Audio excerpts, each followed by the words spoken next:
now turn up.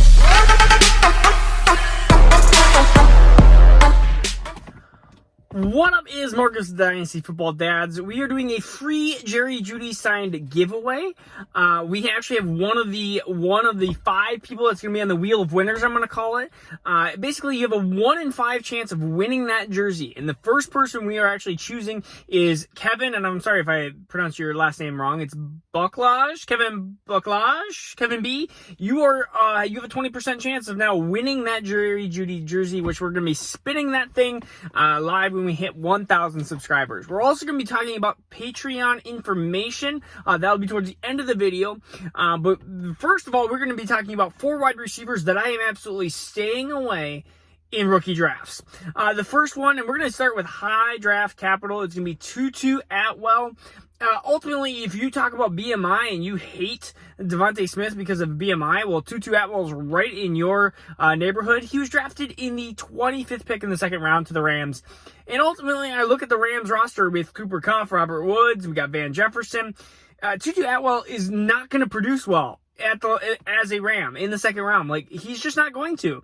We look at, he has some analytics that show that he could succeed at the next level, but we look at 5'9", 155 pounds. He's a tiny, tiny guy. I know that Devontae Smith is 6 feet tall, 166 pounds, but Devontae Smith is an elite wide receiver in every single category besides BMI. Tutu Atwell is not. We look at even Tutu Atwell's stats. 9 games, 46 receptions, 625 yards, and 7 touchdowns. That is not elite production by any means.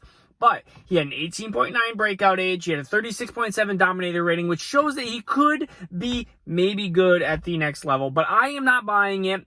A 4.40 40-yard dash. Yes, he does have some quickness. He does have some speed to him.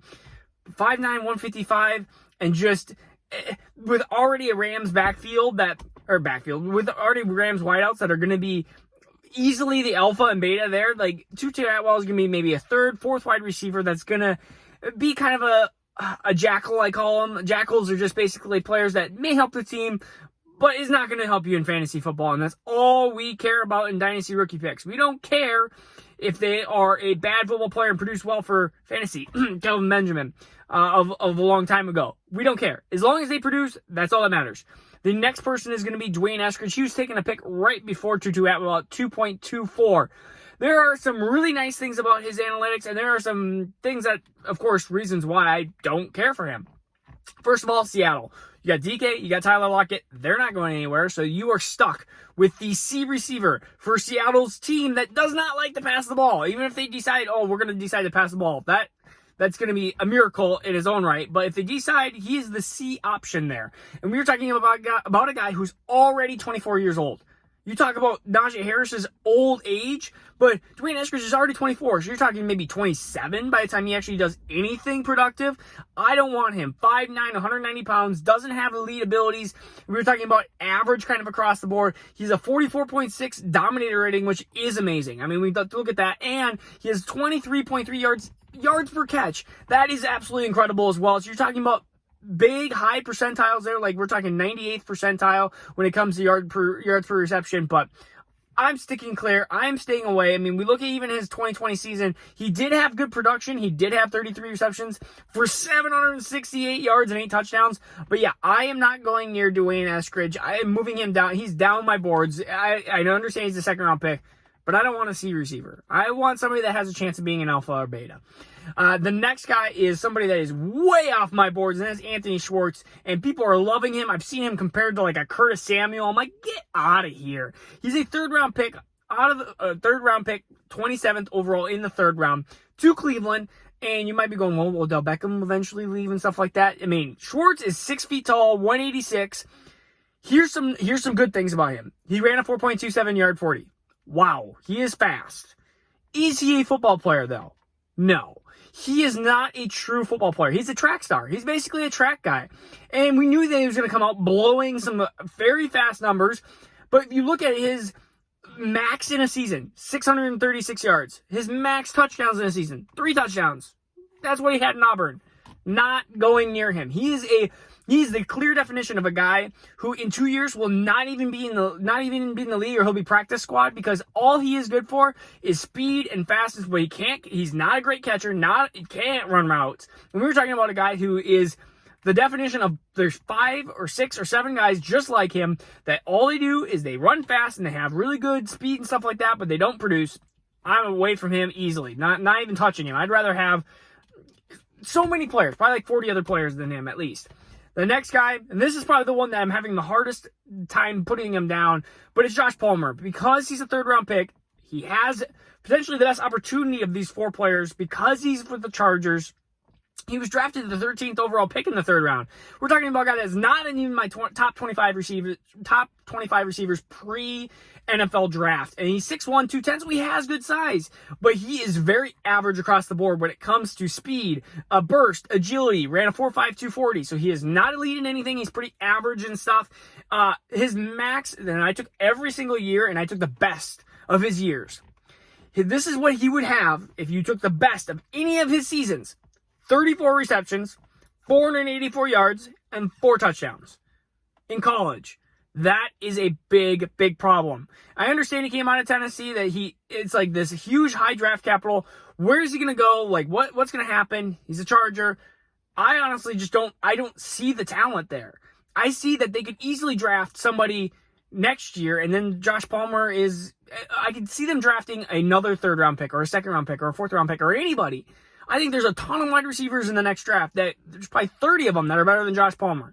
So why do I think Josh Palmer would succeed? I think it's fool's gold. Don't get fooled into thinking that he's going to be something. I know the draft capital's high, but these are the reasons why that 100% of receivers rounds 1 through 3 don't hit. All right, so those are my 4 wide receivers. We're going to be talking about Patreon information. So first of all, we're going to have 3 categories. It's going to be Dynasty Dads, Super Dads, and then we're going to do Dad of the Year. These are going to be specifically tiered for giveaways. Now, one thing I want to say is 100% of the collections half of that will go to giveaways. So I want to do bigger and better and awesome giveaways. To do that, we need to grow the channel. So please comment, subscribe. Please share it to friends and family or whoever you think likes to hear just rambling Dynasty Dad talk here. Number 2, when we do Patreon stuff, if we have $100 worth of Patreon coming in, we get $50 to go out. If we have 1,000, 500, same thing. If we have 10,000, 5,000 that goes out, and we get to have awesome prizes. And that's what I really want to do. Combining the channel, whatever the channel brings in, whatever the Patreon brings in, I want to be able to give that away to you guys. I think it's fun when people win jerseys and helmets and footballs and even bigger and better prizes. I want to do big things. I have multiple ideas that are over $1,000 worth of giveaways, like big chunks, but of course I'm not going to just give away $1,000 worth for nothing, because that would not be a very smart business plan, and I am a business owner already, so I know how to run a business, and that would not be a good idea. So these are things that I'm going to be doing. Patreon, 3 different things. If you want to be in a Dynasty League, I'm not going to be doing very many Dynasty Leagues. I'm a dad. A lot of you guys are watching are probably dads, and I don't want to do 50 Dynasty Leagues and be a part and have no attention or focus into any of them. I've kind of told that to you guys before. I want to be in a couple of leagues, and I want to be a part of a good, solid foundation group of people. To do that, of course, we're going to have rankings in some of these Patreon things. We're going to have access to me. Basically, I will help do in-depth write-ups of the teams. I will help you with day-to-day decisions, every single trade that you have, just 24-hour response time. If it's middle of the season, whatever it is, lineup decisions, these are all very, very important decisions and ideas and things, and I will be helping each one of you through this. I mean, that's the ultimate goal, and you get that. Basically, you could ultimately get that for free if you start winning stuff. I mean, you could really put in some money, like I don't know, whatever, $10 a month or whatever it is, and then all of a sudden you win $100, $200, $1,000 worth prize, and it's like, wow, that just paid for 10 years worth of being a Patreon. But this is where we're starting. So we're going to put a link in below in the description box. So if you're excited and if you want to be a part of this, or if you have questions, please let me know. I'm excited to keep building this channel. We're getting closer to 1,000, and I will see you guys tomorrow. Peace out. Take care. All right. Bye. Now turn up.